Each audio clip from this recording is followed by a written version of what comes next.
নমস্কার, আমার সকল শ্রোতা ও দর্শক বন্ধুদের স্বাগত। অন্যের দেওয়া দুঃখ কষ্ট কিভাবে সামলাবেন, এই প্রসঙ্গে শ্রী শ্রী ঠাকুর রামকৃষ্ণদেবের উপদেশ। আমরা অন্য মানুষের কাছ থেকে পাওয়া দুঃখ কষ্ট কিভাবে সামলাব।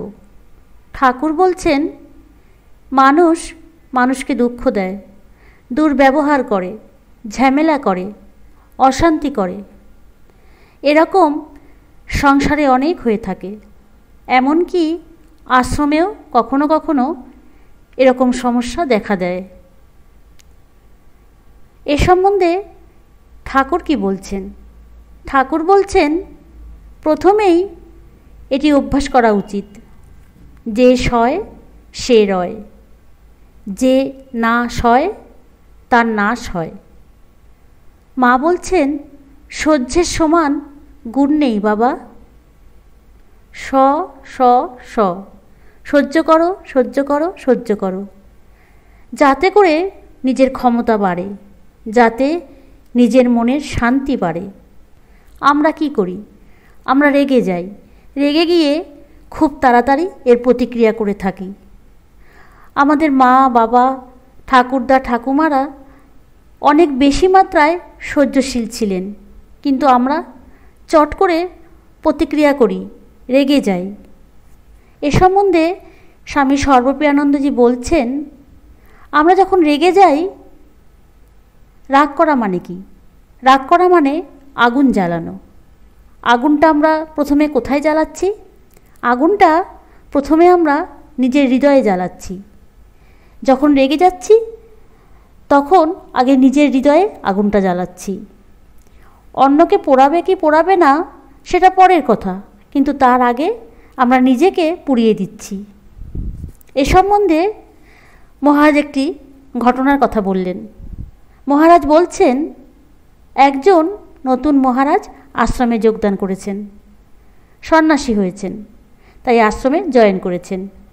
সেই আশ্রমে কোনো সমস্যা হয়েছে, সেই কারণে তিনি তার সিনিয়র মহারাজকে চিঠি লিখলেন যে আমার এখানে আর ভালো লাগছে না, আমি আর সহ্য করতে পারছি না এদের ব্যবহার, আমি চলে যাব।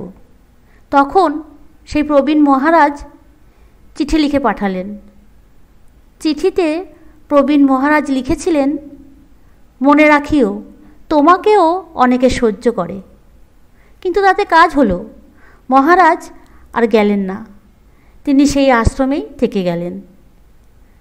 ঠাকুর বলছেন, সহ্য করলে অনেক জিনিস আপনা আপনি মিটে যায়। এই যে প্রতিক্রিয়া করে কটু কথা বলা, ঠাকুর বলছেন কথা দিয়েও কাউকে কষ্ট দিতে নেই। মা বলছেন, ঠাকুর আমাকে শিখিয়েছিলেন কথা দিয়েও কাউকে কষ্ট দিতে নেই। মা রাধুকে বলছেন, ওরে রাধু, মিষ্টি কথা বল, মিষ্টি কথা বল। অনেক সময় দেখা যায় কষ্ট করে সহ্য করে থাকলে নিজের ক্ষতি হয়ে যায়, অনেক সময় নিজেরই নাশ হয়। সেই ক্ষেত্রে আমরা কি করব? সেই ক্ষেত্রে ঠাকুর কড়া ওষুধের কথা বলেছেন। ঠাকুর বলছেন ফোঁস করতে, যখন যখন দরকার হবে তখন জায়গা বিশেষে ফোঁস করবে। কেন ফোঁস করবে? মনের কথা পরিষ্কার বলে দেওয়া, কথা ঘোরানোর কোনো দরকার নেই। কে কি ভাববে সেটা দ্বিতীয় প্রাধান্য। ভালো উদ্দেশ্যের জন্য পরিষ্কারভাবে মনের কথা প্রকাশ করা, এমন একটা আত্মসম্মান নিয়ে চলতে হবে যাতে করে অন্য কেউ সাহস না পায় আপনাকে ঘাঁটানোর। এটা নিজের জন্য যেমন ভালো, অন্য মানুষের ক্ষেত্রেও ভালো।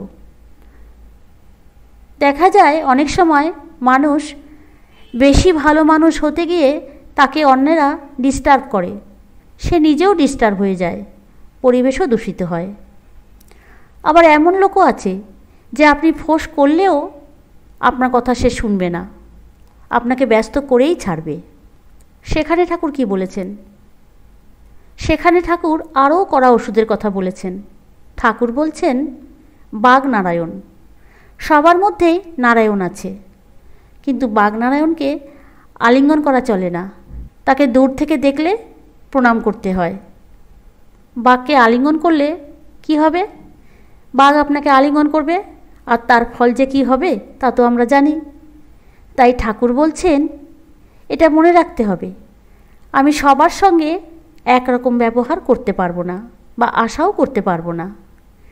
মানুষের প্রকৃতি অনুযায়ী নিজেকে দূরে রাখতে হবে।